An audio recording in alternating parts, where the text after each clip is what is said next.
Hi, it's Ashleigh from Sweet Dreams Bake Shop, and welcome back to my channel where I make a lot of cake and cookie decorating tutorials as well as give a lot of baking business tips.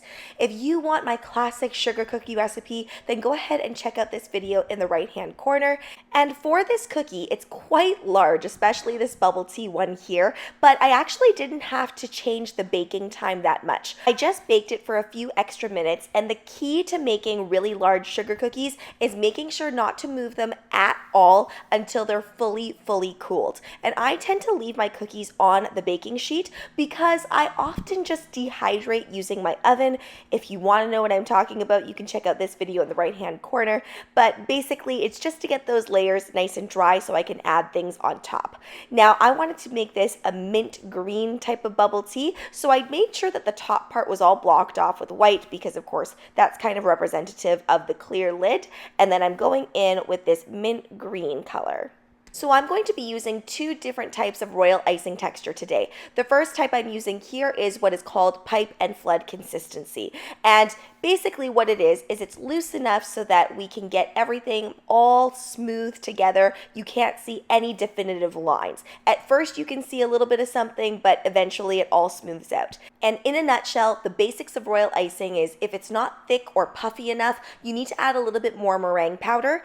If it's too runny and too thin, meringue powder and icing sugar are the key. And if it's just way too thick, you need to add water, and always add just a tablespoon of water at a time. Sufficiently whipping your royal icing too is going to help with that puffiness. Now, on a whim, I decided to use the wet on wet technique, which is basically where you take two of the exact same royal icing textures and then you layer them so that everything looks like it's all in one layer as opposed to being puffy on top. Now, because I made this as a last minute decision, I didn't plan out my borders well enough. So what I should have done is I should have left a little bit of a thicker border so that it wasn't all the way covered to the very edge, because obviously I'm adding on more icing by adding on those little pearls, and then it's causing everything to kind of slide off a little bit. So I scraped off what I could, and I'm just going to put that in the oven to dehydrate a little bit and solidify that surface. But before I do that, I am going to move on to the cupcakes. These are going to be very simplistic cupcakes. Again, I'm taking my pipe and flood consistency, and really completing these cupcakes is all about which layers to complete first. And in this instance, I want to start with the top of the cupcake, and this bottom portion here, you can really kind of fake. If you want your icing to look super puffy, then do it this way. But if you want your icing to be straight across, then I would just pipe a straight across line. I just wanted to take this time to mention that I am using tipless piping bags, but if all you have are piping bags that require metal tips, then I like to use a number 2 tip whenever I'm doing sugar cookies. I find it's just fine enough to get those details in, but it's also enough flow so that my hand doesn't hurt. If your hand constantly hurts from piping though, I do highly recommend that you entertain the idea of switching over to tipless piping bags. I find there's way less things that get clogged, and it's just easier for all of that icing to flow out directly. Now, there is a right and a wrong time to apply sprinkles. I like to do it not right after I've piped it on, maybe just a minute afterwards. And the reason is because sometimes I find it can cause the icing to flow off, whereas when you let it solidify just a little bit, not opaque or anything on the surface, I find it just grabs on nicely and the sprinkles stay more towards the surface. So because of my little mishap earlier with my wet on wet technique, I decided we'll leave some of them looking like the wet on wet technique, and then we're going to have some popping out. Is that realistic? Not really, but I think it's still going to look cute. This is what I love about doing cartoon stuff sometimes. You can get away with a little bit more. I'm also going to add on these little lines here, kind of like reflection lines. They're not necessary. If you like to have more of a plain looking cookie, you could totally leave that detail off. Then I'm going to go ahead and I'm going to pipe on the eyes. I want my bubble tea to have some eyes. And of course, I always put that little white dot in the corner.